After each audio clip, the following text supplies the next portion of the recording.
आज का जो ये एग्ज़िबिशन है, ये अक्कासी करता है हमारे कश्मीरी आर्ट को और इशारा करता है कि हमारे पास कितनी खूबसूरत, आला और पायदार मीरास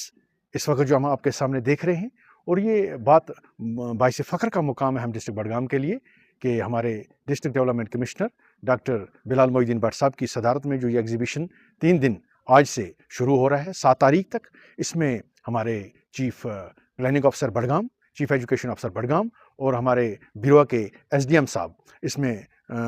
बखूबी शाना बशाना चल रहे हैं। और ये एग्ज़िबिशन जो है ये वाकई हमें ये एहसास दिलवाती है कि हमारा जो आर्ट है, जो हमारा जो कल्चर है, जिसका कल्चर के साथ जो आर्ट का जो ताना बाना जुड़ा हुआ है, उसे हम किस तरह बचा के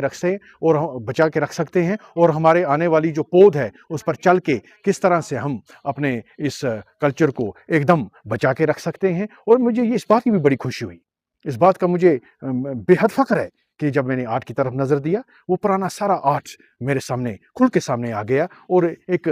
मसरत दिल को हुई कि जिस तरह से इसमें हमारी जो पुरानी कहानी शाल हैं, गबा साजी है, नमदा साजी है, पेपर माशी है, ये तमाम चीज़ें जो हैं ये सामने इस तरह से आ गई और नज़र जो है हैरान हो जाती है। इंसान फ़ख्र से हमारा दिल बाग-बाग हो जाता है कि हम जिस कश्मीर में रहते हैं उसका कल्चर कितना अजीम है, कितना कीमती है और इसका जो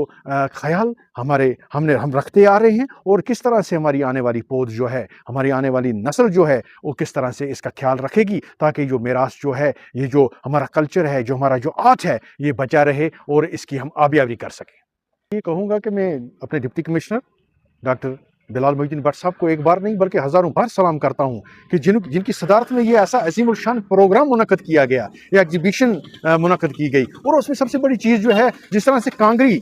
हमारा कश्मीरी कल्चर है, कांगरी, फेरन और बाकी चीज़ें हमें अपनी तरफ अट्रैक्ट कर रही थी, हमें खींच रही थी। उससे महसूस हुआ कि हमारा जो असासा है, हमारा जो आर्ट है, ये बहुत ही अजीम है, ये बहुत ही लासानी है और बहुत ही कीमती है। हमें चाहिए कि हमारी अपनी जो आने वाली नस्ल है उसको यहाँ पर लाएं, उसे ये इस बात की तरफ इशारा करवाएं कि हमारा असासा क्या है, हमारा कल्चर क्या है, हमारा आर्ट क्या है, ताकि वो देखें और अपने आप पर फख्र करें। और हमारे जो बुजुर्ग गुजरे हैं उन्होंने किस तरह से इस आर्ट को बचा के रखा है, हमारा फ़र्ज़ भी हम पे आयद होता है कि हम भी इस आर्ट को बचा के रखें और हमारे अपने कश्मीर की इस आर्ट की अक्कासी करें और इसके साथ शाना बाशाना चल के इसे जितना हो सके इसे ना सिर्फ स्टेट लेवल पर, नेशनल लेवल पर, बल्कि इंटरनेशनल लेवल पर लेने की हम ज़्यादा से ज़्यादा कोशिश करें। जिस तरह से हमारे डिप्टी कमिश्नर वर्दी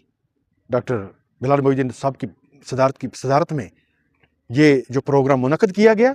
ये इस बात की तरफ इशारा करता है जो अनएम्प्लॉयमेंट को हम किस तरह से कंट्रोल में ला सकते हैं। और अनएम्प्लॉयमेंट का ये जो तरीका यहाँ पर हमने देखा कि इसको जब हम अपनाएंगे, इस आर्ट को अपनाएंगे, इस कल्चर को अपनाएंगे और आगे बढ़ेंगे, तब जाके हमारा जो अनएम्प्लॉयमेंट है वो किसी हद तक दूर हो सकता है। और एक जो फ्रस्ट्रेशन हम में है पढ़ने के बाद, जिस तरीके से हमें अनएम्प्लॉयमेंट का जोर है, मुझे लगता है कि यहाँ पर हर किसी नौजवान को यहाँ आना चाहिए। स्कूल के बच्चे भी यहाँ पर जोग दर जोग आए और यहाँ पर वो भी बड़े खुश हैं, खुशहाल हैं और इस असासे को दे के, अपने कीमती इस आर्ट को दे के वो भी खुश हैं। और मुझे लगता है कि उनमें भी ये बात आया होगी कि